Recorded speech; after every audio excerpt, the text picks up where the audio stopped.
Speech वरती delay नाही होत. बाळाचं सगळ्याच जे डेव्हलपमेंट असते, जे सोशल डेव्हलपमेंट असते, प्ले डेव्हलपमेंट असते, तर ह्या सगळ्याच डेव्हलपमेंटमध्ये अडथळे निर्माण होतात. स्क्रीन टाइम सोबत बॅबलिंग स्टेज मध्ये फोन पण येतोच आहे ना, म्हणजे फोनला एक व्हॉइस आहे, फोनला एक साऊंड आहे, त्यांनी बॅबलिंग नाही करता येणार का? तो मॅच नाही करू शकत आहेत का मुलं बॅबलिंग मध्ये? आता कसं होतं की मुलगा त्या स्टेजमध्ये असतो की ते फक्त बडबड करत असतो, त्याला आपला आवाज मॉनिटर करायचा असतो. आणि जर तुम्ही फोन इंट्रोड्यूस केला, स्क्रीनमध्ये काय असतं ते दाखवतात, जनरली फक्त राईम्स दाखवतात किंवा फक्त काहीतरी एक मुवमेंट्स असतात, काहीतरी कार्टून असतं, ते फक्त हलणारं कार्टून असतं, राईम्स किंवा अल्फाबेट्स, कलर्स, शेप्स असं युजली पॅरेंट्स दाखवतात. तर त्याच्यामध्ये आणि तुमच्या बॅबलिंग स्टेजमध्ये खूप जास्त डिफरन्स आहे, तर ते मॅच मुलं करूच नाही शकत. मेहुणे मेहुणे आणि मेहुण्यांचे पाहुणे. नमस्कार मंडळी, मी ऋषिकेश. गोळाबेज पॉडकास्टवर तुमचं पुन्हा एकदा खूप खूप स्वागत आहे. काय आपण प्रत्येक वेळेस ना लहान मुलांचं बडबड गीतं ऐकतो किंवा लहान मुलांना ना बोबडी बोलताना ऐकतो, पण कुठेतरी मनात प्रत्येक पालकाची ही भीती असते, अरे यांनी चांगलं बोललं पाहिजे, याला चांगलं कधी बोलता येईल, किंवा मुलगा जर किंवा मुलगी जर 1 ते 6 महिने 7 महिने आई बाबा असं म्हणत नसेल, ब ब म्हणत नसेल, तर प्रत्येकाला थोडीशी भीती वाटते, अरे हा बोलेल का? मग आपण त्याच्यावर खूप असे वेगवेगळे उपचार करतो, खूप गोष्टी करतो. मग कधी पोपटाने खाल्लेला उष्टा पेरू द्या, किंवा कधी काहीतरी वेगळं फळ द्या, कधी अजून गुटी कुठली तरी उघडून त्याच्या जिभेला लावा, असे सगळे प्रकार होत असतात. पण खरंच या सगळ्या गोष्टी किती उपयुक्त आहेत आणि या सगळ्या थेरपीला किंवा ही जी प्रोसेस असते याला काय म्हणतात, हे आज आपण जाणून घेणार डॉक्टर अश्विनी यांच्याकडून. नमस्कार मॅम. नमस्कार. कशा वाटते गोळाबेज पॉडकास्टमध्ये येऊन? मला इथे येऊन खूप छान वाटतंय. आणि हा जो आमचा एक टॉपिक आहे, जो गेले आत्ता एक 5-6 वर्षापासून थोडा अवेअरनेस वाढत आलेला आहे, पण तरी बऱ्याच लोकांना अजून तो अवेअरनेस नाही आलेला आहे. तर मला खूप छान वाटेल की जर हा जो टॉपिक आहे तो घराघरात कळेल आणि शक्यतो मराठी लोकांमध्ये, जे लोक जास्त ज्यांच्या आया वगैरे ज्या कमी शिकल्यात, गावाकडच्या वगैरे आहेत, तर त्यांना याच्याबद्दल थोडी थोडी माहिती जर मिळाली तर त्याच्यामध्ये त्यांना थोडा फायदा होईल आणि मुलांवरती उपचार करायला थोडंसं मदत होऊ शकेल. आपण ज्या विषयावर बोलणार आहोत, जसं की आपण सुरुवातीला पण बोललो की थोडंसं मूल बोलतं होत नाहीये किंवा त्या गोष्टी आहेत, तर मला असं विचारायचं होतं की या सगळ्या प्रोसेसला किंवा ही जी ॲज अ डॉक्टर म्हणून थेरपी असते किंवा ॲज अ डॉक्टर म्हणून ही प्रोसेस आहे, त्याला तुम्ही काय म्हणता? कारण आमच्यासाठी काय, मुलगा एक तर तोत्र बोलते किंवा बाबा कळते, पण एक्झॅक्टली त्याला सायंटिफिक काय नाव आहेत किंवा ते सायंटिफिक कसं आहे? कसं असतं की प्रत्येक एक मेडिकल फील्डमध्ये, जसं म्हणलं की तुम्ही डेंटिस्ट म्हणला, ठीक आहे, होमिओपॅथी म्हणलं, आयुर्वेदिक, तर तसं फिजिओथेरपी, स्पीच थेरपी, तर त्याच्यामध्ये एकच प्रॉब्लेम नसतो की मुलगा बोलत नाही, असं नसतं. त्याच्यामध्ये व्हरायटी ऑफ स्पीच डिसऑर्डर असतात, व्हॉइस डिसऑर्डर असतात, आर्टिक्युलेशन डिसऑर्डर असतात. आर्टिक्युलेशन म्हणजे तोत्र बोलणं, ठीक आहे, अजून कम्युनिकेशन डिसऑर्डर असतात, असे खूप सारे स्पीचचे डिसऑर्डर्स असतात. तर ते आम्ही आधी आयडेंटिफाय करतो, असेस करतो मुलाला, मग त्याच्यामध्ये नक्की प्रॉब्लेम काय आहे ते पाहतो आणि त्याच्यानंतर त्याची उपचार पद्धती चालू होते. एक वर्ड ऐकून असतो आपला की स्पीच थेरपी आहे, पण लोकांचं असतं की स्पीच थेरपी म्हणजे तुम्ही एक तर मोठे झालात, त्याच्यानंतर तुम्हाला थोडंसं व्हॉइस अँकरिंग करायचं तर स्पीच थेरपी करा, आरजे बिरजे करायचं तर स्पीच थेरपी करा, फोनिकचे क्लासेस, किंवा फोनिकचे क्लासेस घेतो आपण, म्हणजे एक 3-3.5 वर्षानंतर. पण मग हे लहान मुलांमध्ये पण असते का स्पीच थेरपी आणि कशी ती वर्क होते? हो, आता कसं आहे, स्पीच थेरपी म्हणजे काय असतं की बऱ्याच लोकांमध्ये गैरसमज आहेत की स्पीच थेरपी म्हणजे एक टाईपचा क्लास असू शकतो, फोनिक क्लास असतात, किंवा काहींना वाटतं की काहीतरी व्यायाम घेतात मुलांचे, स्वर शिकवतात बोलायला, थोडेसे लेटर शिकवतात आणि झालं. तर असं हे क्लास वगैरे नसतो. प्रत्येक मुलाला तिथे कुठल्या प्रॉब्लेमसाठी असेस केलं जातं आणि मग तो जे वाचा आणि भाषेचा जो दोष असतो त्याच्यावरती प्रत्येक स्पीच लँग्वेज थेरपिस्ट त्याच्यावरती काम करत असतात, ठीक आहे. सो त्याच्यावरती प्रत्येकाचे वेगवेगळ्या टेक्निक असतात, त्याच्यावरती कसं काम करावं लागतं हे सगळे प्रत्येक जे तज्ज्ञ असतात, वाचा भाषा तज्ज्ञ, हे तुम्हाला गाईड करत असतात. आपण बऱ्याचदा बघतो की एखादं लहान मुलं आहे, काही लहान मुलं 6-7 महिन्यात खूप छान बोलायला लागतात, म्हणजे आई बाबा, मम किंवा मामा असं काहीतरी, आणि काही मुलं 1-1 वर्षापर्यंत बोलत नाहीत बऱ्यापैकी. त्याच्यात काही कारणं आहेत का स्पेसिफिकली हे घडू शकतं? आता कसं असतं की जसं आपली नॉर्मल फिजिकल डेव्हलपमेंट असते की बाळ जन्मला आलं की पालतं पडतं, बरोबर. ठीक आहे, मग थोडंसं रांगायला लागतं, मग उठून बसतं, मग ओके. चालतं. तसं स्पीचच्या पण डेव्हलपमेंट असतात, ओके. ठीक आहे. तर त्या डेव्हलपमेंट तुम्ही ट्रॅक केलेल्या पाहिजे असतात. त्या डेव्हलपमेंटमध्ये तुम्हाला जर कुठे वाटतंय की अडथळा येतोय, तर साधारण तुम्ही 2-3 महिने वाट बघू शकता. 2-3 महिन्याच्या वर जर मुलगा तो अचिव्हमेंट माइलस्टोन अचीव्ह नाही करत आहे, ओके. तर तुम्हाला नक्कीच मग तज्ज्ञांचा सल्ला घ्यावा लागतो. कारण जनरली आता काय होतं की लोक काय करतात की आजूबाजूच्या लोकांचं ऐकतात. बरोबर. फॅमिली मेंबर्स बोलतात की बोलेल तो 2 वर्षाचा होईपर्यंत, 5 वर्षाचा होईपर्यंत बोलेल, टेन्शन नको घेऊ. त्याचा काका मामा कोणीतरी तो पण उशिरा बोलत होता, मग तू थांबून राहा, निवांत थोड्या दिवसांनी हे कर, इतकी घाई नको करू. आजकाल आई जे असतात ते थोडेसे अवेअर आहेत, कॉन्शियस असतात की नाही माझा मुलगा ह्या माइलस्टोन पर्यंत अचीव्ह नाही होते, तर मग आपल्याला थोडंसं त्याच्यावरती डॉक्टरांकडे जायला पाहिजे किंवा काहीतरी केलं पाहिजे की ज्याच्यामुळे माझा मुलगा बोलत नाहीये किंवा पर्टिक्युलर तो जो माइलस्टोन आहे तो अचीव्ह नाही करत आहे. तर त्याच्या वेळेस आजूबाजूचे लोक जे असतात ते त्यांना सप्रेस करतात किंवा मग फॅमिली मेंबर्स. तर त्याच्यामध्ये तुम्हाला मी तुम्हाला माइलस्टोन सांगू शकते की साधारण 6 महिन्याचं मूल असतं, तर ते 6 महिन्याचं मूल आपल्याला नजरेला नजर देऊन स्माइल करू शकतं, ओके. ठीक आहे. बडबड चालू होते मुलांची, टंगची हालचाल चालू होते, ठीक आहे. बॅबलिंग आम्ही त्या एक टर्म असती, तर त्या 6 महिन्यापर्यंत, जसं आपण म्हणतो की 6 महिन्यापर्यंत बाळ रांगतं, बरोबर. बसायला चालू करतं, प्रयत्न करतं, तसं बॅबलिंग आम्ही म्हणतो की 6 महिन्यापर्यंत आलं पाहिजे. ओके. तर 6 महिने ते 8 महिने तुम्ही वाट बघू शकता की बॅबलिंग नाही येते. तर बॅबलिंगच्या आधी की बाळ नजरेला नजर नाही देते, बघून हसत नाहीये एकमेकांकडे, ओके. ठीक आहे. तर ह्या छोट्या छोट्या गोष्टी आहेत. आई बाबांचा आवाज ऐकत नाहीये, त्याच्या नावाला जर रिस्पॉन्स करत नाहीये, नाव त्याला हाक मारली आणि लक्ष देत नाहीये किंवा स्माइल नाही करत आहे, तर तुम्हाला एक रेड फ्लॅग मिळू शकतो की तेव्हापासून तुम्ही त्याला ऑब्झर्व करा, ट्रॅक करा, ठीक आहे. तर त्याच्यानंतर तुम्ही 1 वर्षापर्यंत बघू शकता की तो मिनिंगफुल शब्द बोलतोय की नाही. म्हणजे मम्माला बघूनच मम्मा किंवा पाणी पाहिजे तर पप्पा म्हणतो आपण, मम्मा म्हणतो खाऊसाठी. तर असे छोटे छोटे शब्द जे असतात ते 1 वर्षापर्यंत आले पाहिजे असतात जनरली मुलांना. बॅबलिंग मध्ये नेमकं काय काय इन्क्लूड होतं? बॅबलिंग म्हणजे की जनरली काय होतं की 6 महिन्याच्या आत मुलं फक्त तोंडाचे हालचाल करत असते. तर त्या तोंडाच्या हालचालींमध्ये मुलं फक्त स्वर प्रोड्यूस करत असतात, त्याला आपण हुंकार देणं म्हणतो. जसं आपण जनरली 3-4 महिन्याच्या बाळाशी बोलायला लागतो, तर त्यावेळेस ते हुंकार द्यायला चालू करतं, हा हो असं चालू करतं. त्याच्यानंतर हळूहळू जिभेच्या हालचाली चालू होतात आणि मग बाळ ते टंग बरोबर आवाज जे येत असतो त्याच्यावर खेळायला लागतं. मग ओठाच्या हालचाल चालू होतात, मग ओठाचे हालचाल बंद चालू झालं आणि आवाज आला की ब ब ब असे साऊंड येतात. मग त्याच्याच बरोबर म म म असे साऊंड येतात. मग बाळ त्याच्यावर खेळायला लागतं, एन्जॉय करायला लागतं. मग ह्याच्यामध्ये पालकांचा असा सहभाग असतो की ज्यावेळेस बाळ हे साऊंड चालू करतो, बॅबलिंग चालू करतं, तर त्याच्या बरोबरीने तुम्ही त्याला मिनिंग द्यावं लागतो, ठीक आहे. की अच्छा तू बाबाला आवाज देतोय, बाबा आले, बाबांना बाय बाय कर, मम्मा आली, मम्मा ये, ठीक आहे. सो हळूहळू मग छोटी मुलं जी असतात, लहान मुलं, ते लिंक लावायला चालू करतात की मी मम्मा मम्मा बोलतोय, तर ही मम्मा असू शकते, ठीक आहे. बाळाला माहिती असतं की हे माझे केअरटेकर आहेत, बाळाला माहिती नसतं की हे आई आहे, ही बाबा आहेत, हे मम्मा आहे. तर ते हळूहळू ते लिंकिंग जी असती ते तिथून चालू होते की मग मी मम्मा मम्मा बोलतोय आणि मग ते लिंक लावतोय. सो हे मल्टिपल टाइम्स होतं. 2-3 महिने बाळ हे ऐकतं, बघतं आणि प्रोड्यूस करत असतो. मग हळूहळू एक 10 महिन्यापर्यंत ते लिंक लावणं बंद करतं आणि ते समजून जातं की आता मम्माला आवाज द्यायचा, ठीक आहे. आणि शक्यतो आपल्या घरामध्ये आपण खेळता खेळता तेच चालू असतं. एक साधारण लहान मुलांना 10 महिन्यापर्यंत आपण तेच चालू करतो. मम्मा आली, मम्माला ये कर, बाबाने ये कर, बाय बाय कर, टाटा कर. लहान छोटा दादा वगैरे असेल, दादाला ये कर, तर मुलं ते पण चालू करतात. टंगचे वेगवेगळे हालचाली केले की ते साऊंड चालू करतात.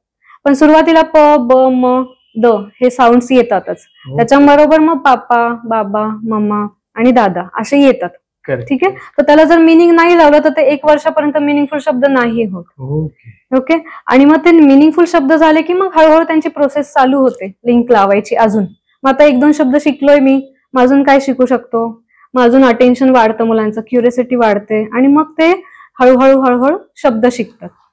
शब्द शिकतात आणि मग बोलतात. हे थोडंसं इंटरेस्टिंग वाटतं ऍक्च्युली मला आता, कारण जनरली आपण ऍज अ ह्युमन म्हणून किंवा ऍज अ कॉमन मॅन म्हणून आपण एवढा लिंकिंगचा विचार नाही करत. मी जरी बाबा असेल, मी जरी मामा असेल तरी अरे छान बोलते आपण एवढंच म्हणतो की जसं तुम्ही म्हणताय प्रोत्साहन देतो. तर आता मग ही एक तुम्ही सांगितली 0 to 1 मधली ग्रोथ, बऱ्याचदा असंही बघायला मिळतं की 1 वर्ष झालंय तरी बरीचशी मुलं बोलत नाहीयेत. त्याच्यानंतरची ग्रोथ कशी होते किंवा ती ग्रोथ थांबली, जर आपण तुम्ही म्हणला की बाबलिंग वाली जी ग्रोथ आहे ती जर पूर्ण थांबलीये तर पुढच्या इयर मध्ये काय त्रास होतो मग? शक्यतो आजकाल पेरेंट्स काय असतात की 1 वर्षापर्यंत रिलॅक्स असतात. करेक्ट. आणि ते तेवढं विचारही नाही करत. तर त्यामुळे ते एकदम रिलॅक्स असतात की ठीक आहे 1 वर्ष झालंय नाही बोलत आहे. आणि मेन जे मी जसं म्हणलं मगाशी लिंकिंग जे असतं शब्दांचं, बॅबलिंगचं, ते आजकाल होतच नाही. कारण युजली दोघं पण पेरेंट्स वर्किंग असतात. जनरली आईला जी असते ती मॅटर्निटी लिव्ह 6 मंथ पर्यंत असते. बरोबर. त्याच्यानंतर काय होतं की आई काय करते की एकतर बाळाला डे केअरला ठेवते किंवा कोणीतरी केअरटेकर ठेवतात, तर ते फक्त खेळवत राहतात. आणि ती जी बॅबलिंग स्टेज असते ती फक्त फन गेम म्हणून चालू होते. लकीली काही काही मुलांची ग्रास्पिंग पॉवर चांगली असते, ते ऑटोमॅटिकली स्वतःच ग्रास्प करतात आणि शब्द चालू करतात. पण काही काही वेळेस काय होतं की पॅरेंटचं स्टिम्युलेशन कमी पडतं, त्यांचा सहभाग कमी पडतो आणि ते बॅबलिंग स्टेज आणि ती जे मिनिंगफुल वर्ड 1 वर्षामध्ये येतो त्याच्यामध्ये गॅप होतो. आणि मग तिथून जो डिले चालू होतो, मग डिलेमध्ये खूप सारे रिझन्स, जसं की आता पॅरेंट्सचा सहभाग कमी होतो, मग मुलांना भाषेचं जे स्टिम्युलेशन आहे ते कमी पडतं. आणि सगळ्यात मोठा जो आजकालचा आपण म्हणू शकतो एक हे झालो आहे उशिरा बोलण्यासाठी, तो आहे स्क्रीन टाइम. त्याचा पण इम्पॅक्ट होतो भरपूर. तर ते हे जे बॅबलिंग आणि 1 वर्ड जे आहे 1 वर्षामध्ये येतं, तर त्याच्यामधला हा जो गॅप आहे तो ह्या रिझनमुळे चालू होतो. आणि मग स्क्रीन टाइम आला की मुलांचं सगळी क्युरियोसिटी असते, मुलांचं छोट्या मुलांचं जे पूर्ण अटेन्शन असतं, जे आजूबाजूला फिरत असतं 6 महिन्यानंतर, ते पूर्णपणे स्क्रीनमध्ये जातं. ऑलमोस्ट 90% तिथे जातं. आणि मग बाळाची लर्निंग फेज जी असती, प्ले डेव्हलपमेंट असती, बॅबलिंग फेज जी असते, ती पुढे डेव्हलपच नाही होत. आणि ती डेव्हलप नाही झाल्यावरती जनरली आजकाल पेरेंट्स लगेचच अवेअर नाही होत 1 वर्षामध्ये. जसं मी म्हणलं की त्यांना मग फॅमिली मेंबर्स असतात सांगायला 1 वर्षाचं झालंय वाट बघ म्हणून. आजूबाजूची लोक असतात 1 वर्षाचं आहे अजून. काही काही वेळेस आई वडील बिझी असतात, शक्यतो बरेचसे आई वडील IT क्षेत्रात असतात. बाळाला खाऊ पिऊ घालायचं, थोडा वेळ खेळून द्यायचं, त्याचं डेली रुटीन कंटिन्यू करायचं आणि मग ते होत जाते. मग शक्यतो खूप सारे पेरेंट्स असतात 1.5 वर्षापर्यंत थोड्या जागी होतात आणि मग तज्ञांचा सल्ला घ्यायला ते जातात, तर मग त्यांना लवकर हेल्प होऊ शकते. काही पेरेंट्स 2 वर्षापर्यंत वाट बघतात, काही पेरेंट्स 3 वर्षापर्यंत काहीही करत नाही, लिटरली काहीही करत नाही. अशा वेळेस काय म्हणजे मेंदूवर काय परिणाम होऊ शकतो का, किंवा ग्रोथवर काय परिणाम होऊ शकतो? बरोबर. इथं कसं होतं की फक्त स्पीच वरती डिले नाही होत, बाळाचं सगळ्याच जे डेव्हलपमेंट असते, जे सोशल डेव्हलपमेंट असते, प्ले डेव्हलपमेंट असते, तर ह्या सगळ्याच डेव्हलपमेंटमध्ये अडथळे निर्माण होतात. ओके.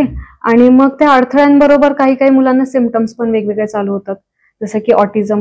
तुम्ही ऐकलंच असेल आता की ऑटिझमचे सिम्पटम्स चालू होतात की स्क्रीन टाइममुळे, lack of communication, lack of stimulation, या सगळ्यांमुळे मग त्यांच्यामध्ये डेव्हलप होतात सिम्पटम्स. ओके. आणि हायपर ऍक्टिव्हिटी, ह्या गोष्टी चालू होतात मग. आणि मग कुठेतरी 3-3.5 वर्ष झाल्यावरती मग ते इकडे तिकडे शोधात चालू होतात. मग नॉर्मल पिडियाट्रिशियनला दाखवतात, किंवा जर गावाकडे लोक असतील तर ते साध्या डॉक्टरांना सांगतात, पण गावाकडे अजून इतका अवेअरनेस नाही झाला. आता जर तुम्ही म्हणाल पुणे, मुंबई, मेट्रो सिटीज मध्ये अवेअरनेस आहे, सगळ्या डॉक्टरांना माहिती आहे की काय करायला पाहिजे, की फक्त स्पीच नाही, त्यांना ऑक्युपेशनल थेरपी या सगळ्या गोष्टींची गरज लागते, तर ते सांगतात, सल्ला देतात आणि पेरेंट्स चालू करतात ते. पण गावाकडे असं नाही होत. बऱ्याच वेळा 3-5 वर्ष मुलं पण असतात की ज्यांचं अजून एकही शब्द डेव्हलप नाही झालाय, असं पण असतं. आणि मग त्यांना पुन्हा मग 5 वर्षानंतर चालू करायला लागतं. आता जनरली तुम्ही 1-2 गोष्टी बोललात, त्याच्यात मला परत जाणवलं की एक तर बॅबलिंग आहे, पण आता सध्या आपण जसं तुम्ही म्हणाल की बऱ्यापैकी ITचा क्राऊड आपल्याला दिसतो पुण्या मुंबई सारख्या शहरांमध्ये, तर तिथे असं होतं का की लँग्वेज बॅरियर पण कुठेतरी डिफिकल्टीज करते. कारण मुलं आता जसं तुम्ही म्हणत होता मगाशी बॅबलिंग मध्ये की आई बाबा ऐकतायत आणि हे सगळे, आता ती लँग्वेज थोडीशी शिफ्ट झाली, मम्मा, पापा किंवा डॅडी अशी झाली आहे. आणि त्याच्यासोबत जसं फॅमिलीमध्ये सगळे वर्किंग असतील तर ते दिवसभर त्यांच्या वर्किंग लँग्वेजेस मध्ये बोलतात आणि नंतर थोडंसं नेटिव्ह लँग्वेजेस मध्ये बोलतात. या लँग्वेजेसचं पण कन्फ्युजन त्या मुलांमध्ये होतंय का? नक्कीच नक्कीच, म्हणजे खूप छान क्वेश्चन आहे हा, आणि मी ते एक्सप्लेन करणारच होते. आता जनरली कसं झालंय की लहान बाळ जन्मल्यापासून ते 1 वर्ष हे आपली मदर टंग मातृभाषा ऐकत असतं आणि बघत असतं. ओके, बघताना म्हणजे आपण बोलत असतो इकडे ये, त्याच्याबरोबर तो ऍक्शनही बघत असतो. तर ते दोन्ही लिंक लावत असतो आणि ही प्रोसेस पूर्ण 1 वर्ष चालत असते. असं नाही की 1-2 महिन्यात हे होतं.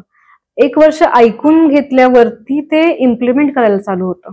भाषा ऐकून घेतं आणि मग ते वापरायला लागतं 1 वर्षानंतर. तर आता त्या 1 वर्षामध्ये जर तुम्ही वेगवेगळ्या लँग्वेज मिक्स केल्या तर थोडेसे अडथळे नक्कीच होतात. आणि जर जसं मी म्हणलं की ते कनेक्शन नाहीये बॅबलिंग आणि वन वर्ड मध्ये, 6 मंथ नंतर आई बाबा दोघंही काम करतात, ते बाळामध्ये आणि आई वडिलांमध्ये जर कनेक्शन नाहीये, कनेक्शन फक्त थोड्या वेळापुरतं आहे, हाय हॅलो करणार, थोडंसं खेळवणार, पुन्हा जाणार, बाळाला खाऊ पिऊ घालायला सगळेजण आहेत, तर मग त्याच्यामध्ये काय होतं की बाळाचं अटेन्शन जे असतं किंवा लर्निंग जे पॅटर्न असतं की भाषा कशी शिकायची आहे, तर तेच अडथळे निर्माण होतात. आणि दुसरं एक म्हणजे की आजकाल एक नवीन फॅड आहे की कुठल्याही ह्याच्यातला स्टेट मधली मुलं आली आहेत किंवा इकडे राहतात, त्या माझ्या मुलाला इंग्लिश 2ऱ्या वर्षापासून आलंच पाहिजे. ते आहे. हे म्हणजे का आलं पाहिजे, आणि का तर माझ्या मुलाला इंग्लिश मीडियम मध्ये वेगवेगळ्या स्टेट बोर्ड मध्ये टाकायचंय, CBSE, ICSE, मग तिथे माझ्या मुलाला इंटरव्ह्यू असतात, मग त्या इंटरव्ह्यू मध्ये माझ्या मुलाला आलं पाहिजे. तर तेव्हा ते काय करतात की इंग्लिश पण चालू करतात. आणि असं नाही की मुलं शिकत नाही, पण जर एकदा 1 वर्षापर्यंत मुलं छान शिकलंय, लँग्वेज शिकलं एक मराठी मातृभाषा, तर तुम्ही दुसरी लँग्वेज इंट्रोड्यूस करू शकता 1-1.5 वर्षानंतर, 1 वर्षानंतर. पण मग सगळंच जर मिक्स केलं तर मग बाळाला कन्फ्युजन होतच, आणि हे नक्कीच होतं. त्याच्यामुळे सुद्धा डिले होतो बऱ्याच मुलांना. कारण मला वाटतं तो एक थोडा मेजर फॅक्टर आहे. कारण बऱ्याचदा असं होतं की मी लहान असताना मी मातृभाषाच ऐकली किंवा जी घरात बोलली जायची ती मराठी आहे.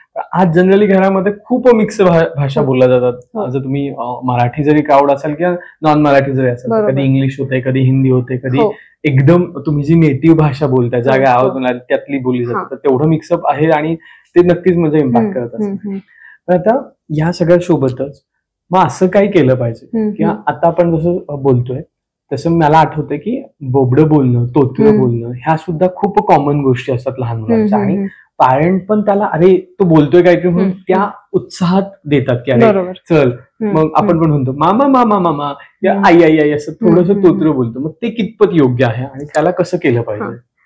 तोतरं बोलणं कसं असतं की जसं आपण 1 वर्षापर्यंत बाळाशी लाडाने बोलतो, बरोबर, तर 1 वर्षानंतर साधारण आपण टोन जो आहे आपल्या बोलण्याचा तो थोडासा नॉर्मल केला पाहिजे. पण जनरली काय होतं की लाडानेच बोलत जातात. बाळ 3 वर्षाचं झालंय तरी सुद्धा त्याच्याशी लाडाने बोलतात. ठीक आहे, खूप सारे साऊंड्स आपणच स्वतः हळूहळू ये, ठीक आहे, इथे इथे बस, असं हळूहळू एकदम ज्या गोष्टी असतात जे आपणच ल बोलून जातो बाळासाठी, इथे इथे ये, खाऊ खा, चिव, पाणी घे, पापा घे, पाण्याला 5 म्हणतो कधी कधी. 3 वर्षापर्यंत बाळ होतंय तरी पण तेच म्हणतो. आणि मग बाळाच्या ब्रेन मध्ये ते साऊंड जे आहेत तसेच्या तसे फिट होतात, आणि मग ते फिट झाल्यावरती बाळ तसंच बोलणार. मग बाळ 5 वर्षाचं झालंय, 4 वर्षाचं झालंय तरी पण ते तोतरच बोलणार. आणि मग ते लोकांना वाटतं की नाही आता हा तोतर बोलतोय, मग त्याला काहीतरी जसं मी म्हणलं पेरू खाऊ घालायचा, पोपटाने खाल्लेला, मग वेगवेगळ्या गोष्टी, काहीतरी मध चाटवायचं, वेगवेगळे चाटण चाटवायचं, घुटी चाटवायची, मग वेगवेगळे ट्रीटमेंट घ्यायच्या, किंवा मग कधी कधी फक्तच बाळाला बंबाड केलं जातं रिपीट करून, हे बोल हे बोल हे बोल, आणि मग त्याच्यामध्ये मग बराच वेळ जातो. आणि मग हळूहळू मुलगा स्कूलला जातो, मग त्याला चिडवणं चालू होतं स्कूलमध्ये. साधारण 6 वर्षाचं झालं तर फर्स्ट मध्ये जातात मुलं, तर आजूबाजूची मुलं चिडवतात. मग ठीक आहे, कला त बोलतोय, कारला तार म्हणतोय, काय करते तर काय करते, असं चालू होतंय, तर मुलं शक्यतो चिडवतात. आणि मग छोट्या मुलांचे कॉन्फिडन्स कमी होतात, आणि तेव्हा मग ते कुठेतरी ऍक्च्युअल मध्ये स्पीच थेरपिस्ट कडे येतात. तोपर्यंत ते कुठेच नसतात, म्हणजे ते असे फिरतच असतात वेगवेगळे उपाय करण्यामध्ये, की जिभेचे मुवमेंट्स घ्या, हे घ्या ते घ्या, ह्याच्यामध्ये बिझीच असतात ते. आता जसं तुम्ही बोललात त्याच्यावर आठवलं की नाही, पोपटाने खाल्लेला पेरू इथली व्हेरी कॉमन, म्हणजे मला वाटतं प्रेक्षकांमध्ये सुद्धा बऱ्याच लोकांनी तो खाल्ला असेल. प्लीज कमेंट मध्ये सांगा जर तुम्ही असं काही केलं असेल तर, आवडेल आम्हाला पण ऐकायला. पण त्याचसोबतच मला विचारायचं, मग खरंच यांसारख्या उपायांनी फरक पडतो का? जर पोपटाने चौष्टा पेरू, त्याच्यानंतर मधाचं चाटण किंवा वेगवेगळे गुटी चाटण, यांनी काही फरक पडतो का? ऍक्च्युली बघायला गेलं तर हे सगळं मिथ्स आहेत. हे आधीच्या काळात हे उपचार पद्धती नव्हत्या किंवा खूप रेअर होत्या, लोकांना अवेअरनेस नव्हता. तर मग ते लिंक लावायची की पोपट कसा मिठू मिठू बोलतो, पटपट बोलतो, तर मग ते त्यांचं लिंकिंग असायचे की मग तसं केलं ना की मग हा तुझा मुलगा बोलेल. की फक्त आईला समाधान देण्यासाठी, की युजली आई वरी असते माझा मुलगा तोतरा बोलतोय वगैरे, मग तिचं समाधान करण्यासाठी की तू हे कर ना मग तो तसं होईल, तू हे उपाय कर मग तसं कर, आणि मग ती बिचारी आई जी असते ती करत राहते. आणि शक्य आता तरी हे एक साधारण 4-5 वर्षात थोडं कमी झालंय, पण लिटरली आमच्याकडे तसे पण पेशंट यायचे की ते आम्हाला सांगायचे की आम्ही हे केलंय तरी पण मॅडम नाही झालंय म्हणून. लिटरली पेरेंट्स असे पण येतात की मॅडम आमच्या मुलाचा मग तुम्ही क्लास कधी चालू करणार आहे. सो असं स्पीच थेरपी म्हणजे क्लास नसतो, हे बऱ्याचशा लोकांचं मिथ आहे. त्यांना वाटतं की हा माझा मुलगा आता स्पीच थेरपीच्या क्लासला जातोय, तो क्लास नसतो. प्रत्येक मुलाचे एरर्स वेगळे असतात, भाषेचे दोष वेगळे असतात. तोतरापणा हेच फक्त भाषेचे दोष नसतात. उशिरा बोलतोय, काही मुलांमध्ये लँग्वेज डिले आहे, भाषा जसं आहे, जसं मुलगा आहे 3-3.5 वर्षाचा पण भाषेची डेव्हलपमेंट आहे 1.5 वर्षाची, तर तो जो गॅप झालेला असतो भाषेच्या डेव्हलपमेंटचा, तर तो पण आम्हाला हळूहळू कमी करायचा असतो. तर प्रत्येकाचे ट्रीटमेंट वेगळे असतात. म्हणजे जरी एकाच डिसऑर्डरचे 2 मुलं जरी असेल तरी प्रत्येकाची ट्रीटमेंट वेगळी असते. ठीक आहे. सो त्या बऱ्याचशा पेरेंट्सला असं वाटतं की एक स्कूलचा सिलेबस असतो तसं करायचंय, मग मॅडम आम्हाला तुम्ही रोजच सेशन द्या, मग तुम्ही आता मला सांगा की कधीच बरा होणार माझा मुलगा, कधी बोलायला लागेल. तर हे सगळे इतके एन नंबर ऑफ क्वेश्चन्स असतात, सो ते आम्हाला समजावण्यामध्ये आम्हाला थोडे दिवस जातात. मग ते ऍक्सेप्ट करतात की हा माझ्या मुलाला हा असा प्रॉब्लेम आहे. त्याच्यानंतर मग आमच्या ट्रीटमेंटला कुठेतरी रिस्पॉन्स चालू होतो.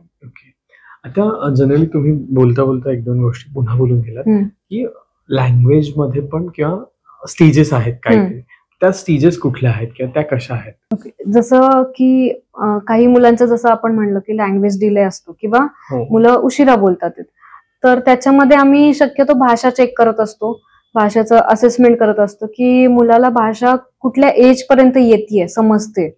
एक्झाम्पल मुलगा 3 वर्षाचा आहे, 4 वर्षाचा आहे, तर ते आम्ही वेगवेगळ्या टूल्सनी, फॉर्मल टेस्ट, इनफॉर्मल टेस्टनी चेक करत असतो की तो कुठपर्यंत अडकलाय, कुठल्या भाषेच्या लेवल पर्यंत अडकलाय, मग ती समजण्याची त्याला कितपर्यंत भाषा येते. असं नाही की फक्तच बोलायला पाहिजे, आणि भाषा समजली तर ते बोलू शकतो. आणि मग दुसरं जे असतं की भाषा बोलण्याचा वापर किती करतोय त्याचं एक एज काढलं जातं, आणि मग तो गॅप ठरवला जातो की किती गॅप आहे, किती वर्षाचा आहे, किती महिन्याचा आहे, त्याच्यानुसार मग त्याला कसं ट्रीटमेंट द्यायची आहे हे ठरवलं जातं. आता आपण इतक्या स्पीच थेरपी बद्दल, पण एक्झॅक्ट त्यात अजून काय काय इन्क्लूड होतं? कारण अजूनही बऱ्याच लोकांचा तोच कन्सेप्ट असणार, स्पीच थेरपी म्हणजे जसं तुम्ही म्हणाल की क्लासेस आहेत किंवा काहीतरी जिभेचे व्यायाम सांगतील किंवा काहीतरी आता इंटरनेटवर येतं जसं की जोरात ओरडा, म्हणजे दातामध्ये पेन घालून काहीतरी बोला, असं काहीतरी. पण मग एक्झॅक्ट काय काय इन्क्लूड असतं त्याच्यामध्ये? स्पीच थेरपी म्हणजे की वाचा भाषाचे जे सगळे दोष आहेत तर ते सगळ्यामध्ये इन्क्लूड होतं. आणि स्पीच थेरपी असं नाही की एका पर्टिक्युलर एज मध्येच घेतली जाते, म्हणजे शक्यतो 1 वर्षाच्या बाळापासून ते साधारण 70-80 वयाच्या लोकांपर्यंत थेरपी आम्ही देतो. तर त्याच्यामध्ये वेगवेगळे डिसऑर्डर्स आहेत, जसं की आपण म्हणलं की हिअरिंग इम्पेअर्ड आहेत, लवकर डिटेक्ट झालंय तर त्याला आम्ही ऑब्झर्वेशन ठेवून थोड्या फॉलोअप घेऊ शकतो. आणि तसं म्हणलं तर जे पॅरालिसिसचे पेशंट्स आहेत, ठीक आहे, तर त्यांच्यामध्ये सुद्धा वाचा भाषेचे प्रॉब्लेम्स असतात, किंवा रोड ट्रॅफिक ऍक्सिडेंट आहे तर त्याच्यामध्ये सुद्धा काही वेळेस ब्रेनला वेगवेगळ्या भागामध्ये इजा होते, तर त्याच्यामुळे सुद्धा वाचा भाषेचे दोष येतात. मग त्याच्यावरती सुद्धा आम्हाला वेगवेगळ्या प्रकारचे ट्रीटमेंट असतात. तर वेगवेगळ्या ह्याच्या ट्रीटमेंट असतात, जसं की फक्त स्पीच लँग्वेज थेरपी असते, आर्टिक्युलेशन थेरपी असते. आर्टिक्युलेशन थेरपी तोत्र जे बोलतात त्यांच्यासाठी असते. व्हॉइस थेरपी असते, जे व्हॉइसचे त्रास असतात, जसं की घोगरा आवाज येणे, ठीक आहे, की आपले जे स्वर यंत्र असतात त्याच्यावरती बऱ्याच वेळा आवाजाचा चुकीचा वापर करणं, ओरडाओरडी करणं, किंचाळणं, किंवा जनरली जे जास्त व्हॉइस यूज करतात टीचर्स किंवा कॉल सेंटर्स, तर त्यांना हे डिसऑर्डर्स होतात, व्हॉइस डिसऑर्डर. तर त्याच्यावरती व्हॉइस थेरपी असते. ओके, फ्लुएन्सी थेरपी एक असते, त्याच्यामध्ये मुलगा अडखळत बोलतो. ठीक आहे, बऱ्याच लोकांना त्याचं कन्फ्युजन असतं, अडखळत बोलतो का तोत्रा बोलतो. तोत्रा बोलतो म्हणजे शब्द वेगळं हे करतो, जसं ळला ल बोलणं, आणि तोत्रा बोलणे म्हणजे असं करणे. ठीक आहे, तर त्याच्यावरती वेगळी थेरपी असते. हिअरिंग इम्पेअर्ड मुलांसाठी वेगळी थेरपी असते, त्याला ऑडिटरी वर्बल थेरपी असं म्हणतात. आणि सॉलोइंग थेरपी पण असते. सॉलोइंग थेरपी म्हणजे जे गिळण्यासाठी त्रास येतो, शक्यतो जी लहान मुलं त्यांना कधी कधी जेव्हा डिलिव्हरी होते तर त्याच्यामध्ये बरेचसे कॉम्प्लिकेशन्स येतात. बऱ्याच वेळा ऑक्सिजनचा पुरवठा कमी पडतो. मग जेव्हा ब्रेनला जो ऑक्सिजन कमी पडतो तर त्याच्यामुळे वेगवेगळ्या एरियाजमध्ये इजा होते, आणि मग त्याच्यामुळे बऱ्याच मुलांना स्पीच अँड कम्युनिकेशन मध्ये येतच, भाषेमध्ये पण प्रॉब्लेम येतात, प्लस गिळण्यासाठी पण प्रॉब्लेम येतात. सो त्यांच्यासाठी पण वेगळी थेरपी असते. सो असे व्हरायटी ऑफ डिसऑर्डर्स आहेत, तर त्याच्यासाठी वेगवेगळे उपचार असतात. आता जसं मला पुन्हा 2-3 गोष्टी विचारायच्या. एक तर पॅरालिसिस मध्ये आपण बोलतो की हाफ साइड हे असते आणि हाफ साइड वर्किंग प्रॉपर असते, त्याच्यामध्ये मग थेरपी द्यायला किती डिफिकल्टीज जातात? आता जसं तुम्ही म्हणलं की हाफ साइड पॅरालिसिस असते, असं हे डिपेंड असतं की तुमच्या ब्रेनला कुठल्या भागाला इजा आहे. असं बऱ्याच वेळा असं नसतं की नेहमीच हाफ साइडला असते, कधी कधी दोन्ही पण साइडला असते. ठीक आहे, दोन्ही पण पाय, दोन्ही पण हात असतात. कधी कधी फक्त ओरल जे आपले हे आहेत आर्टिक्युलेटर्स, तर त्याच्यामध्ये सुद्धा फक्त पॅरालिसिस असतो. कधी कधी आपले जे स्वरयंत्र आहेत तर स्वरयंत्राच्या एका पार्टला सुद्धा पॅरालिसिस असतो, तर मग आवाज आपला ब्रीथी व्हॉइस येतो, एकदम घोगरा आवाज येतो. तर त्याच्यावरती वेगवेगळ्या पद्धतीचे उपचार असतात, त्याच्यासाठी वेगवेगळे एक्सरसाइज असतात, वेगवेगळे टेक्निक असतात. तर ते प्रत्येकाला कुठली टेक्निक सूट होती त्याच्यानुसार आम्ही त्यांना रेकमेंड करत असतो. आणि अजून एक आहे, आता म्हणजे आता खूप नॉईज पोल्युशन होत आहे, तुम्ही जर रस्त्याने गेलात तर कधी कधी असं होतं ना बऱ्याचदा, ह्या घड्याला नाही आता मला काहीच ऐकायचं नाही, काहीच बोलायचं नाही. आता अशा वेळेस असं आपण बघतोय की इव्हन डीजेच्या साऊंडमुळे किंवा कशामुळे पूर्णपणे वाचा जाते. हे का होतंय किंवा असं का होतं, म्हणजे साऊंड इतका इम्पॅक्ट करतो का तुमच्या वाचेवर?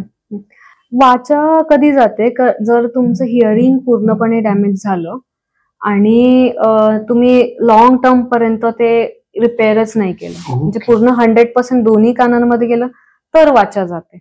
वाचा ऑटोमॅटिक नाही जात. वाचा जन्मापासून जर हिअरिंग इम्पेअर्ड आहे आणि त्याला काहीच ट्रीटमेंट नाही मिळाली तर आपण म्हणतो की मग त्यांना बोलायला त्रास होतो.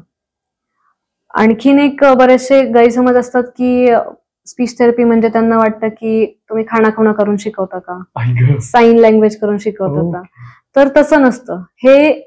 ही पद्धत जी आहे ती खूप आधीच्या काळात वापरली जायची, आणि ही आता आम्ही कधी वापरतो की ज्याला हिअरिंग इम्पेअर्ड आहे मुलगा आणि त्याला हिअरिंग एडने सुद्धा फायदा नाही होते, वेगवेगळ्या कम्युनिकेशन च्या मेथडनी सुद्धा फायदा नाही होते, तर आम्ही ती साईन लँग्वेज, जे क्वालिफाईड साईन लँग्वेज असतात थेरपिस्ट, त्यांच्याकडे पाठवतो. आपण आता मगाशी बोलतो स्क्रीन टाइम पण बोलू, पण स्क्रीन टाइम सोबत बॅबलिंग स्टेज मध्ये फोन पण येतोच आहे ना, म्हणजे फोनला एक व्हॉइस आहे, फोनला एक साऊंड आहे, त्यांनी बॅबलिंग नाही करता येणार आहे का? तो मॅच नाही करू शकत आहेत का मुलं बॅबलिंग मध्ये? आता कसं होतं की मुलगा त्या स्टेजमध्ये असतो की ते फक्त बडबड करत असतो, त्याला आपला आवाज मॉनिटर करायचा असतो. आणि जर तुम्ही फोन इंट्रोड्यूस केला, स्क्रीनमध्ये काय असतं ते दाखवतात, जनरली फक्त राईम्स दाखवतात किंवा फक्त काहीतरी एक मुवमेंट्स असतात, काहीतरी कार्टून असतं, ते फक्त हलणारं कार्टून असतं, राईम्स किंवा अल्फाबेट्स, कलर्स, शेप्स, असं युजली पॅरेंट्स दाखवतात. तर त्याच्यामध्ये आणि तुमच्या बॅबलिंग स्टेजमध्ये खूप जास्त डिफरन्स आहे, तर ते मॅच मुलं करूच नाही शकत. बऱ्याच वेळा मुलांना कधी कधी स्क्रीन थोडं एका वर्षानंतर दाखवली जाते आणि ती जास्त काळ दाखवली जाते. यू वोंट इमॅजिन की 5-5, 6-6 तास पर डे मुलांना स्क्रीन दाखवली जाते, इतकं दाखवतात. आणि माझ्याकडे येऊन लिटरली पेरेंट्स सांगतात आणि मग त्यांचे डोळे उघडतात की नाही मॅडम, आम्ही हे नव्हतं केलं पाहिजे आणि आम्हाला हे वाटलं पण नाही की असं होईल, की आम्ही स्क्रीन दाखवलं आणि मग मुलगा इतका उशीर मागे पडला. ओके, पण आता याच्यातनं जनरली अजून एक खूप मोठी मिथ आहे किंवा गैरसमज आहे, आणि मला हे अनुभवलंय माझ्या मित्रासोबत. त्यांची मुलगी बोलत नाहीये, पण त्यांची मुलगी फोन मधून जे साऊंड येत आहे त्याच्यानुसार ते अल्फाबेट असतील म्हणा ते ओळखतीये. त्याच्यानंतर ती ऍपल आणलं की आपल्याकडे आता ते कार्ड येत आहेत राईट, ऍपल, जिराफ, हे सगळे कार्ड ती आणून देते. म्हणजे तिला मी बोललो ना ऍपल कार्ड आणून देते, आणून देते. आणि मग आता असं वाटतं ना कुठेतरी यार प्राऊड आहे, छान कळते, तिला समजतंय, पण she is not talking a single communication नाही. करेक्ट, ती बोलत नाहीये स्वतः किंवा फक्त ऍप असं करतीये. तर मग हे चुकीचं आहे का बरोबर आहे? कारण आम्हाला ऍज अ पॅरेंट खूप भारी वाटतं, अरे तिला ऍपल म्हणता येते, 8-9 महिन्याची झाली का, तिला ऍपल ओळखता येते, पण तिला ऍपल बोलता येत नाही का, तिला अजून बाबा मामा असं स्पष्ट बोलता येत. It is a proud movement की याच्यासाठी काळजी केली पाहिजे. प्राऊड कधी वाटेल की जेव्हा ते स्कूलला जातीये किंवा 1-2-2.5 वर्षानंतर जर करतीये ती आणि तिची पूर्ण लँग्वेज डेव्हलप आहे, त्यावेळेस तुम्ही प्राऊड म्हणू शकता. पण जर लँग्वेज डेव्हलपच नाहीये तर तुम्हाला तिथे थोडंसं हेल्प घ्यावी लागू शकते. कारण काय की जसं बॅबलिंग स्टेज आहे आणि एक शब्द मिनिंगफुल वापरत नाहीये. आता जर ती फक्त युजली तुम्ही सांगता की ऍपल कार्ड वरती दाखवते, पण जर तिला सांगितलं की जा घरातून ऍपल घेऊन ये, फ्रीज मधून ऍपल घेऊन ये, आणि ती नाही करू शकली, तर तिचं लँग्वेज डेव्हलप नाहीये. कारण ते काम ती ऐकून करू नाही शकत आहे.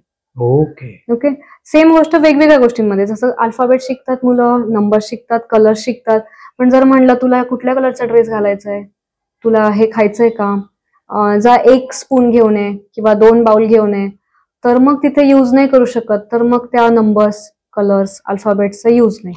ते फक्त इमेज बेसवर त्यांनी डोक्यात ठेवली. कारण मुलांची ती कॅपॅसिटी असते ना की 1 वर्षानंतर ते ग्रास्प करत असतात. छोटी मुलं जी असतात 1 वर्षापासून ती पूर्णपणे स्पंज असतात. तुम्ही त्याच्यावर काय काय टाकाल ते सोक करणार आहे. जर तुम्ही त्यांना स्क्रीन दाखवलं तर स्क्रीन मध्ये जे आहे ते सोक करणार आहे, पण त्याचा यूज कसा करायचा हे आपण सांगितलं पाहिजे. ओके, तर जर स्क्रीन दाखवताय तर त्याच्यात मिनिंगफुल काय दाखवायचं असेल तर ते पण एका वयानंतर दाखवा. शक्यतो आम्ही रेकमेंड करतो की 2 वर्षापर्यंत स्क्रीन नाहीच दाखवायची मुलांना. आता आपण बऱ्याच वेळा थेरपी बोलतोय, पण स्टील मला जाणून घ्यायला आवडेल की काही असे उपचार पद्धती आहेत का, थेरपीतल्या अशा काही गोष्टी आहेत का जी लोक ऍटलिस्ट ऍट द स्टार्ट करू शकतात ऍट द होम? कारण ज्यांना डॉक्टरांपर्यंत अवेलेबिलिटी नाहीये, किंवा जसं आपण मगाशी बोललो की खेडेगावात डॉक्टर नाहीयेत या थेरपीशी रिलेटेड जे स्पेशलाइज असतात, त्यांना असं वाटतं की घरच्या घरी काहीतरी स्टार्ट करायचं आहे आणि ऍटलिस्ट ऍज अ आमचं अटेन्शन आहे आमच्या मुलाकडे, आम्हाला थोडीशी काळजी आहे, मग काय करू शकतो? असे काही ऍटलिस्ट बेसिक चेक्स आहेत का ते घरी करू शकतात? आपण जसं बाळ जन्माला येतं त्याच्यानंतर जसं आपण प्रत्येक गोष्टीला एक माइलस्टोन म्हणतो. एक्झाम्पल जसं 1 वर्षाचं झालंय आणि बाळ चालत नाहीये तर 2-3 महिने थांबतो आपण किंवा अजून 3-4 महिने थांबतो. जर नाही चालत तर आपण नक्कीच हेल्प घेतो फिजिओथेरपिस्ट किंवा अजून बाकी डॉक्टरांची, किंवा त्याला आपण वेगवेगळे एक्सरसाइज देतो, वेगवेगळे टास्क देतो की ज्याच्याने आपण त्याची कॅपॅसिटी आहे की नाही बघतो. सेम स्पीच साठी पण तेच करायचं आपल्याला, कारण स्पीचचे पण माइलस्टोन्स आपल्याला चेक करायचे असतात. माइलस्टोन चेक्स केले आणि त्याच्यामध्ये तुम्हाला डाऊटफुल आहे तर तुम्ही ऑब्झर्व करत राहा बाळांना. 6 महिने आहे बाळ बॅबलिंग नाही करत आहे तर 2-3 महिने ऑब्झर्व करा, वेगवेगळ्या पद्धती वापरा, त्याला बाळाला अटेन्शन द्या, त्यांच्याशी भरपूर खेळा, त्या पिरियडमध्ये त्यांच्याबरोबर इमिटेट करायला चालू करा, खेळता खेळता की ते पण बोलतात ते आणि बाळ पण करताय.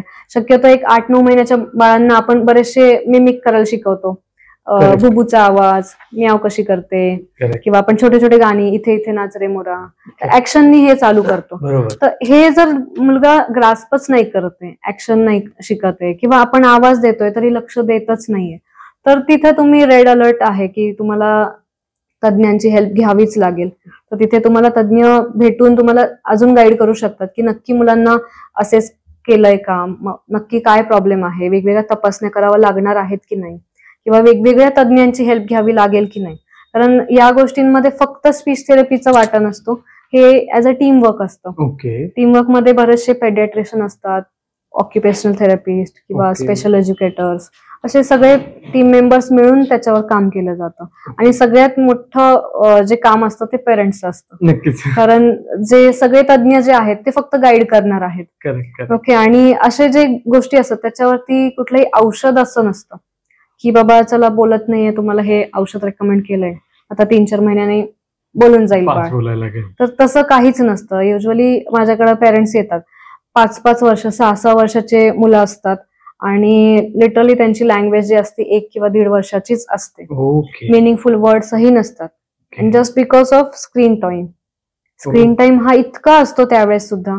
मग त्यांच्यामध्ये हायपर ऍक्टिव्हिटी पण असते. मग त्यांना तर आम्हाला म्हणजे सगळ्याच टीमवर्कची मदत लागते. मग पिडियाट्रिशियन असू दे, ऑक्युपेशनल थेरपी असू दे, स्पेशल एज्युकेटर असू दे, आणि मग पेरेंट्सचं तर तिथे एकदम मुलाचा वाटा असतो. तर ते तर खूप गरजेचं आहेच आहे. ओके. आता ना जनरली स्क्रीन टाइम म्हणून किंवा मला ह्याच्यावर हायपर ऍक्टिव्हिटी आठवतं. हायपर ऍक्टिव्ह असेल ना आजकाल पॅरेंट्सला, तो पण एक थोडा प्राऊड मुवमेंट असतो. अरे हा हे पण करतोय, हा ते पण करतोय, हा ते पण करतोय. मग ठीक आहे ना, बोलत नाही. तर असं होतं बऱ्याच, असं जाणवतं ठीक आहे अरे आज नाही उद्या बोलेल, पण तो किती काय काय करतोय असं होतं ना. जनरली हायपर ऍक्टिव्ह कधी लेबल करतात की ते त्याच्या पण वेगवेगळ्या टेस्ट असतात, तर ते चेक केलं जातं. जनरली 2-2.5 वर्षापर्यंत हे मुलं इकडे तिकडे फिरत राहणं हे नॉर्मल असतं.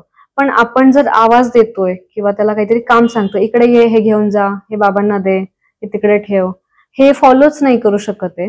किंवा 1-2 मिनिटासाठी जे आपण छोट्या छोट्या गोष्टी करतोय, काही गेम्स खेळतोय, तिथे जर नाही फोकस करू शकतोय, तर तुम्हाला नक्कीच तिथे असेस करायची गरज आहे. पण नुसतंच तुम्ही कुठेतरी गेलाय पण तिथे पण जम्प करतात मुलं, पळापळी करत राहतात, जर छोटे मोठे इन्स्ट्रक्शन सांगितले ते नाही ऐकू शकत, तर तुम्हाला नक्कीच तज्ञांची गरज असते. अटेन्शन स्पॅन कमी असेल.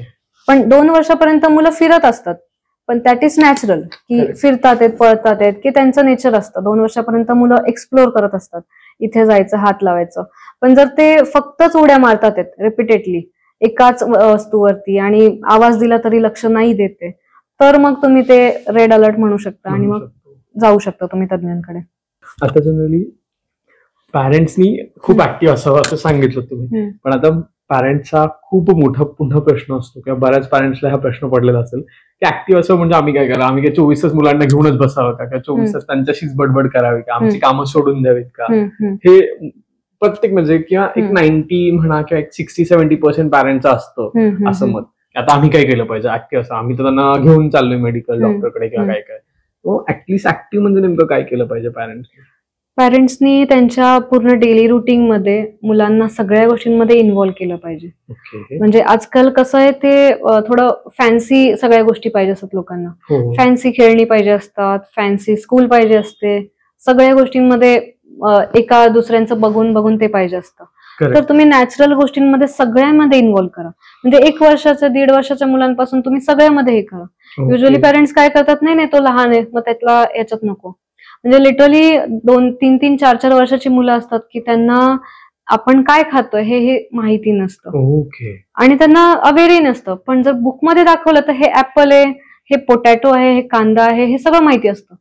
पण आपण काय खातो हे माहिती नसतं कारण समोर स्क्रीन असते. करेक्ट. तर त्याच्यामुळे तुम्ही सगळ्या ह्याच्यामध्ये इन्व्हॉल्व्ह करत राहा, तर त्याच्यामुळे ते सगळ्या गोष्टींमध्ये युज टू होतात. सुरुवातीला थोडं मेस करतात मुलं आणि मग नंतर आपल्याला इतकं मॉनिटर करायची पण गरज नसते. आणि नॅचरल मग तुम्हाला पार्कचा टाइम आहे किंवा कधी एका जागी बसून खेळायचा टाइम आहे, हे करू शकता. पण असं नाही की तुम्हाला 24 तास त्यांना बसून काही ना काही गेम्सच खेळवायचं. असं पण होतं की बऱ्याच पेरेंट्सचा गैरसमज पण असतो की ते आता काय करतात की सगळीकडे थेरपीसाठी फिरतात, वेगवेगळ्या थेरपीज करतात आणि मग आता त्यांच्या डोक्यामध्ये हे एक नवीन फॅड असतं की थेरपी म्हणजे सगळ्या वेगवेगळ्या टाईपच्या ऍक्टिव्हिटीज करणं. तर आता ते पण फॅड आलंय की आम्ही जर शक्यतो आम्ही काय रेकमेंड करतो की नॅचरल गोष्टींमध्ये पण इन्व्हॉल्व्ह करा. एक्झाम्पल आई वडील भाजी निवडतात, मुलांना तुम्ही त्याच्यात इन्व्हॉल्व्ह करा. पण आजकाल पेरेंट्सला काय पाहिजे असतं की फॅन्सी ऍक्टिव्हिटी सांगा तुम्ही. बरेचसे पेरेंट्स माझ्याकडे येतात ना, तर ज्यावेळेस मी त्यांना सांगते की गेम्स तर घ्याच तुम्ही, पण त्याला रेग्युलरली 1-2 दिवसांनी तुम्ही जे पण भाजी करताय त्याला प्रिपेअर करायच्या वेळेस तुम्ही निवडायला बसा, त्याला त्याचं टेक्स्चर्स फील करू द्या, त्याच्यामध्ये त्यांनी बघू द्या, त्याचे हात इन्व्हॉल्व्ह झाल्यावरती त्याचं अटेन्शनही वाढतं. तर ह्या अगदी बेसिक सिम्पल आणि नॅचरल ऍक्टिव्हिटी आहेत. पण आजकाल कसं आहे ना की लोकांना सिम्पल गोष्टी नको असतात, फॅन्सी पाहिजे. मग ते मला सांगणार की आम्ही कुठले नवीन गेम्स घेऊ, जे आम्ही ऑनलाईन बघू का, ज्याच्यामध्ये वेगवेगळ्या टाईपचे कार्ड्स आहेत, वेगवेगळ्या टेक्स्चरचे बुक्स आहेत, मग ते घेऊ का. सो युजली मी रेकमेंड करते की तुम्हाला जेव्हा घ्यायचंय ते तुमची चॉईस आहे, पण मी रेकमेंड करेल की जास्तीत जास्त तुम्ही नॅचरल गोष्टींमध्ये इन्व्हॉल्व्ह करा. इझिली अवेलेबल पण आहे. राईट. तर ते खूप जास्त इन्व्हॉल्वमेंट आहे. तर त्याच्यामध्ये सगळ्याच गोष्टी शिकल्या जातात की जे मुलं बुकमध्ये शिकतात. अजून एक दुसरं गोष्ट की तुम्ही जसं मगाशी म्हणलं की लँग्वेजचं बरेचसे हे करतात की इंग्लिश वापरली पाहिजे. तर जसं बुकमध्ये युजली पेरेंट्स काय करतात आजकाल की सगळ्या बुक्समध्ये इंग्लिश नाउन्स शिकवतात.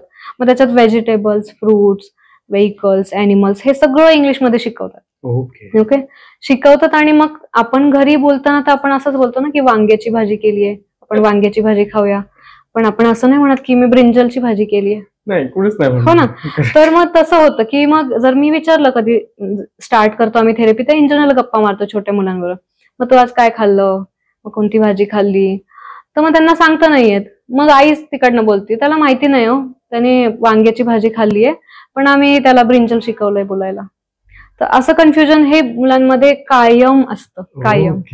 जरी कामं जरी मी म्हणले ना की तुम्ही छोटी छोटी कामं सांगा मुलांना, तर मग त्यांना जर सांगितलं की मी जर त्याला विचारते की तुम्ही त्याला सांगितलं की जा एक बटाटा घेऊन ये किंवा फ्रीजमधून टोमॅटो काढून आण, तर ते म्हणतील नाही नाही त्याला टोमॅटो माहितीये बाई, मॅडम टोमॅटो त्याला माहितीये. पण मी जर सांगितलं ना तर त्याला माहिती नसतं कुठे ठेवलंय ते, किंवा त्याला हे शब्द पण माहिती नसतो कधी कधी की आपण त्याला काय बोलतोय.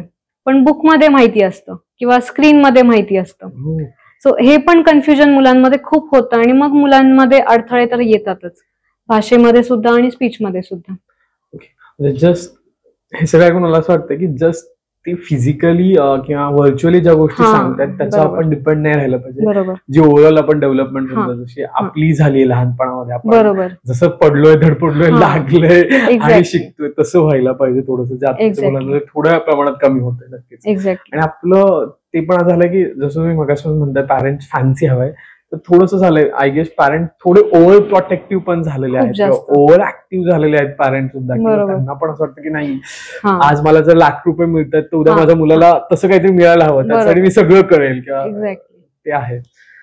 पण ह्या सगळ्या स्पीच थेरपीच्या दरम्यान तुम्हाला असे काही वियर्ड एक्सपिरियन्सेस पण आहेत का की जे खूप डिफिकल्ट होते किंवा खूप म्हणजे आउट ऑफ द बॉक्स होते? भरपूर आलेत, कारण आता लोकांमध्ये अवेअरनेस आहे, त्यामुळे बरेचसे म्हणजे 50% मी म्हणेल, अजून पण खूप नाही, 50% पेरेंट्स लवकर येतात. म्हणजे शक्यतो मुलगा 2-2.5 वर्षाचा आहे, 3 वर्षाचा आहे आणि मग लगेच आलेत बोलत नाहीये म्हणून. तर आम्ही असेच करून त्यांच्यात तो गॅप जो असतो तो बऱ्यापैकी कमी असतो, 1-1.5 वर्षाचा. तर आम्हाला ती हेल्प होते की पटपट करायला, आणि मुलांची ग्रास्पिंग पॉवर पण त्यावेळेस जास्त असते, कारण शक्यतो ते 5 वर्षाच्या खाली असतात. पण माझ्याकडे असे पण आलेले आहेत की जे 8 वर्षाचे आहेत आणि वेगवेगळ्या ठिकाणी थेरपी घेतलीये, वेगवेगळे उपचार केलेले आहेत, जसं मी म्हटलं पोपटाचा पेरू वगैरे, आणि मुलांना अजूनही एक शब्द मिनिंगफुली नाही यूज करत आहे. मग त्यांच्यावरती आम्हाला म्हणजे मुलांपेक्षा आम्हाला पेरेंट्स वरती पण काम करावं लागतं, की आम्हाला त्यांना काउन्सिलिंग करायला लागतं की मुलांना ऍक्सेप्ट करा, त्यांना त्यांचं रुटीन व्यवस्थित कसं करायचंय.